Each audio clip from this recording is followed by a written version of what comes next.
નમસ્તે મિત્રો, હું હરિવર્ધન ચોકસી આપ સૌનું સ્વાગત કરું છું. મિત્રો, આજના વિડીયોમાં આપનું ખૂબ ખૂબ સ્વાગત.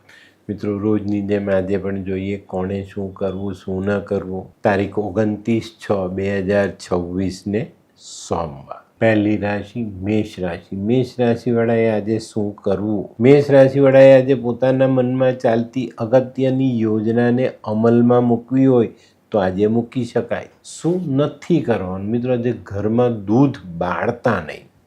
આજના સહાયક દેવ ભગવાન શિવ.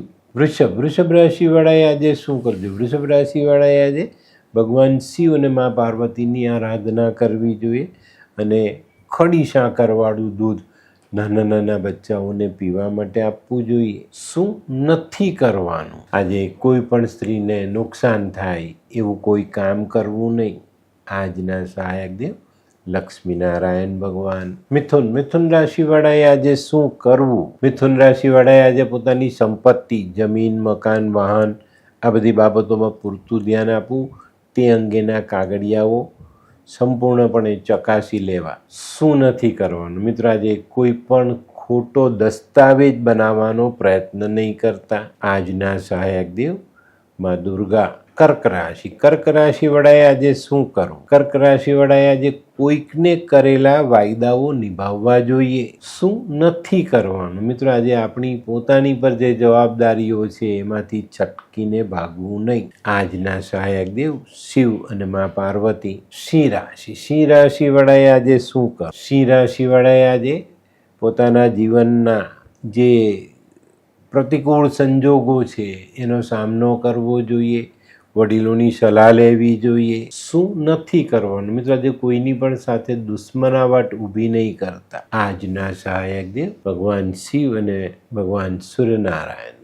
કન્યા રાશિવાળાએ આજે શું કરવું? કન્યા રાશિવાળાએ આજે મોસાળ પક્ષને મદદ કરવા જેવી હોય તો કરવી જોઈએ. શું નથી કરવાનું? મિત્રો, આજે કોઈ પણ સરકારી કામમાં અડચણ ઊભી નહીં કરતા. આજના સહાયક દેવ મા દુર્ગા અને મા પાર્વતી.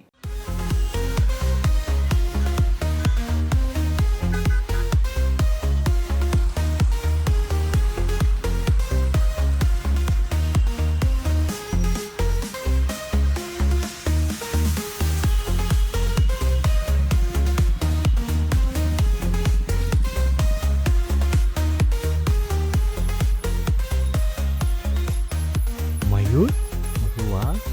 હે હાય મયુર. હાય, કેમ છે? બસ એકદમ મજામાં. પણ તું મતલબ તારી તબિયત તો એકદમ ડાઉન હતી ને? હા દોસ્ત, આ પહેલાં મારી તબિયત ખૂબ જ ખરાબ રહેતી હતી અને ડૉક્ટરના મંતવ્ય પ્રમાણે મારે શું કરવું એ મને સમજાતું જ ન હતું. અને સૌથી વધારે તો પૈસાનું પણ પાણી થતું હતું દોસ્ત. પછી તે શું કર્યું? દોસ્ત, દવા કરું કે દુઆ એની મને કાંઈ સમજણ નહોતી પડતી. અને ત્યાર પછી મારા જિંદગીમાં લાલ કિતાબ જેવો એક જાદુઈ ચિરાગ આવી ગયો ને કે જેણે મારા જીવનમાંથી અંધકારને દૂર કરી નાખ્યો. અને એના સાયન્ટિફિક ઉપાયોથી આજે હું તારી સામે સ્વસ્થ થઈને ઊભો છું. અરે વાહ મારા દોસ્ત. ચાલ. શું માનવ જીવનમાં રોગ મહારોગ ક્યારે આવે એની જાણકારી લાલ કિતાબ દ્વારા મળી શકે છે? હા, જરૂરથી. 20 વર્ષ અગાઉથી આ રોગ મહારોગની જાણકારી મેળવી શકાય છે અને લાલ કિતાબના યોગ્ય ઉપયોગ દ્વારા તેમાંથી બચી પણ શકાય છે. તો બનાવી લો તમારી પોતાની લાલ કિતાબ.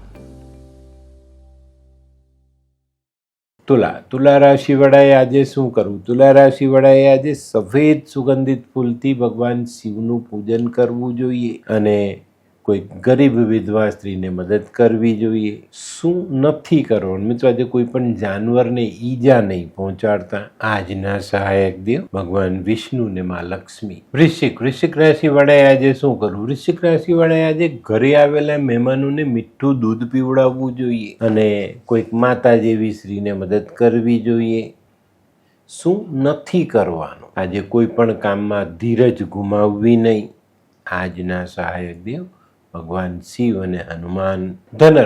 ધનરાશિવાળાએ આજે શું કરવું? ધનરાશિવાળાએ આજે ભગવાન શિવનો દૂધ પાણીથી અભિષેક કરવો જોઈએ અને કોઈ ગરીબ બાળકોને માવામાંથી બનેલી મીઠાઈ ખાવા માટે આપવી જોઈએ. શું નથી કરવાનું? મિત્રો, આજે દક્ષિણ દિશાની લાંબી યાત્રાઓ કરવી નહીં. આજના સહાયક દેવ ભગવાન વિષ્ણુ. મકર રાશિ વાળાએ આજે શું કરવું જોઈએ? મકર રાશિ વાળાએ આજે પોતાના નજીકના મિત્રોને મદદ કરવી જોઈએ. શું નથી કરવાનું? મિત્રો, આજે કોઈના માટે કોઈ પણ પ્રકારની ખોટી ગવાહી આપવી નહીં. આજના સહાયક દેવ ભગવાન શનિ અને શિવ. કુંભ રાશિ વાળાએ આજે શું કરવું જોઈએ? કુંભ રાશિ વાળાએ આજે મહામૃત્યુંજયનો જપ કરવો જોઈએ અને મહાદેવના મંદિરમાં દૂધનું દાન અવશ્ય કરજો. શું નથી કરવાનું? મિત્રો, આજે ઘરમાં બેસીને બહુ લાંબી પૂજાઓ કરવી નહીં. આજના સહાયક દેવ ભગવાન નરસિંહ. મીન રાશિ વાળાએ આજે શું કરવું? મીન રાશિ વાળાએ આજે કેસર અથવા હળદરવાળા દૂધથી